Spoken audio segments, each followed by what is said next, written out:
नेहा के आने से शालिनी अब अपने देवर रोहन का ख्याल नहीं रख पाती थी। नेहा को शालिनी का उसके पति से बात करना बिल्कुल भी अच्छा नहीं लगता था। एक दिन, रोहन, मुझे मंदिर छोड़ दो ना। हाँ भाभी, चलिए। तभी वहाँ नेहा आ जाती है। भाभी, आप ऑटो से चली जाइए ना, हम लोगों को तो लेट हो रहा है, हम चलते हैं। चलो रोहन। अरे मंदिर जाने में सिर्फ 10 ही मिनट तो लगेगा, बाइक से ले चलना मुझे। सॉरी भाभी, आज आप मैनेज कर लीजिए प्लीज। शालिनी उदास हो जाती है। एक दिन नेहा अपनी सास के कमरे में उनका सामान रखवाने में मदद कर रही होती है। तभी उसकी नजर एक अंगूठी के डब्बे पर पड़ती है। वो उसे खोलकर देखती है तो उसमें सोने की बहुत ही सुंदर अंगूठी मिलती है। अरे मम्मी जी, ये अंगूठी तो बहुत सुंदर है। हाँ बहू, मेरी सास ने मुझे दी थी। कितनी अच्छी अंगूठी है, और मम्मी जी के कमरे में यूं ही पड़ी हुई है। इसे तो मैं ही ले लेती हूँ, बेचकर अपने लिए एक सोने की चेन या कंगन बनवा लूंगी। नेहा अंगूठी का डब्बा चुरा लेती है और वो ज्वेलरी शॉप जाने के लिए घर से निकल ही रही होती है। तभी वहाँ शालिनी आ जाती है। अरे नेहा, कहाँ जा रही हो इतनी हड़बड़ी में? आपसे मतलब, आप तो बस मेरी निगरानी करती रहा करो, ताकि रोहन से मेरी चुगली करके अपने नंबर बढ़ाओ। अरे ये कैसे बातें कर रही हो नेहा? मुझे लेट हो रहा है, मैं चली। शालिनी नेहा के हाथ में अंगूठी का डब्बा देख लेती है और फिर रसोई में वापस चली जाती है। एक दिन उनकी सास रोते हुए अपने कमरे से आती है। अरे मेरी अंगूठी गुम हो गई है, पता नहीं मेरी इतनी कीमती अंगूठी कौन ले गया। क्या हुआ माँ, कहाँ गुम हो गई अंगूठी?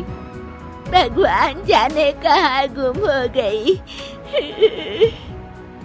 तभी शालिनी को याद आता है कि उसने एक पुरानी अंगूठी का डिब्बा नेहा के हाथ में देखा था। वो नेहा की तरफ देखती है तो नेहा के चेहरे का रंग उड़ा होता है। तभी वहाँ ज्वेलरी शॉप का मालिक आ जाता है। अरे मेहरा जी, आप यहाँ कैसे? नमस्ते बहन जी। अरे आपकी छोटी बहू आई थी मेरे पास एक अंगूठी बेचने के लिए, और मैंने तो उसे पहचान लिया क्योंकि मैं भी तो आया था ना रोहन की शादी में। क्या है ना कि वो अपना बिल वहीं भूल गई थी, तो मैंने सोचा कि दे दूं। छोटी बहू, ये रहो बिल। अच्छा बहन जी, चलता हूँ मैं, दुकान भी खुली छोड़ कर आया हूँ ना। जौहरी की बात सुनकर नेहा के होश उड़ जाते हैं। सब उसकी तरफ गुस्से से देख रहे होते हैं। तभी शालिनी बोल पड़ती है। मम्मी जी, नेहा की कोई गलती नहीं है। दरअसल इसने वो अंगूठी मेरे कहने पर बेची थी। मैंने चुराई थी वो अंगूठी और इसे कहा था कि मेरी माँ की अंगूठी है तो बेच आओ इसे अच्छे दाम पर। सब ये सुनकर हैरान हो जाते हैं। बहू, मुझे तुझसे ये उम्मीद नहीं थी। भाभी, मैं सोच भी नहीं सकता कि आप ऐसा करोगी और आपने नेहा को इसमें फंसाया। मैं तो आपको कितना अच्छा इंसान समझता था। सभी अपने कमरे में चले जाते हैं और रोहन बहुत ही गुस्सा हो जाता है। भाभी ऐसा करेंगी, कभी मैंने सोचा भी नहीं था। उन्होंने तुम्हें भी इसमें शामिल किया। तब नेहा हिचकिचाकर कहती है, हाँ, अब क्या कर सकते हैं, इंसान का पता थोड़ी ना चलता है। इस घटना के बाद शालिनी की अब ना कोई इज्जत करता था, ना ही कोई उससे ढंग से बात करता था। यहाँ तक कि उसके पति नीरज ने भी उससे बात करना छोड़ दिया था। सुनिए, नाश्ता तो करके जाइए। तुम्हारे हाथ का खाना खाने से अच्छा है कि भूखा ही रहूं। हाँ? रोहन भी भाभी से दूर ही रहने लगा था। एक दिन वो मार्केट गया तो वहीं ज्वेलरी शॉप का मालिक उसे रास्ते में मिल गया। और रोहन, कैसे हो? घर पर सब ठीक ठाक? अब जी मेहरा जी, सब ठीक है।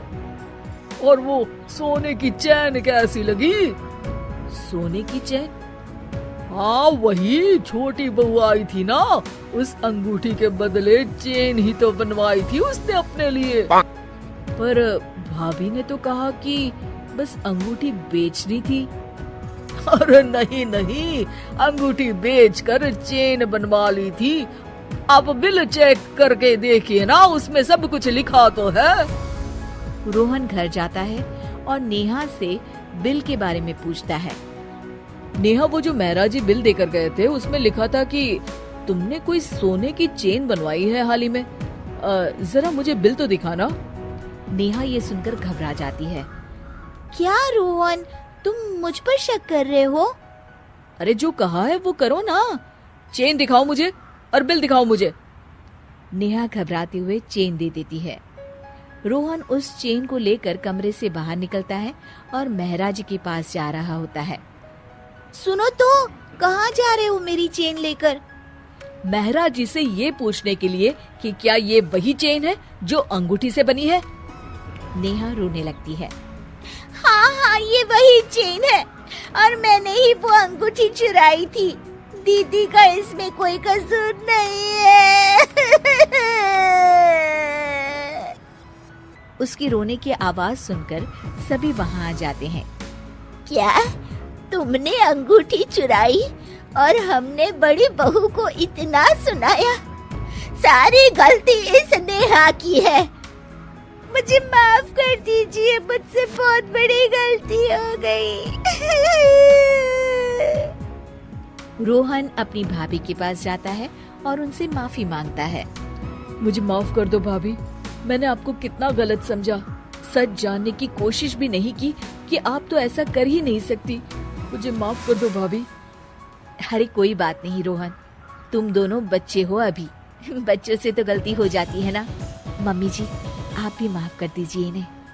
पूरा परिवार एक बार फिर एक हो जाता है और रोहन और उसकी भाभी का अनमोल रिश्ता अब और भी मजबूत हो जाता है।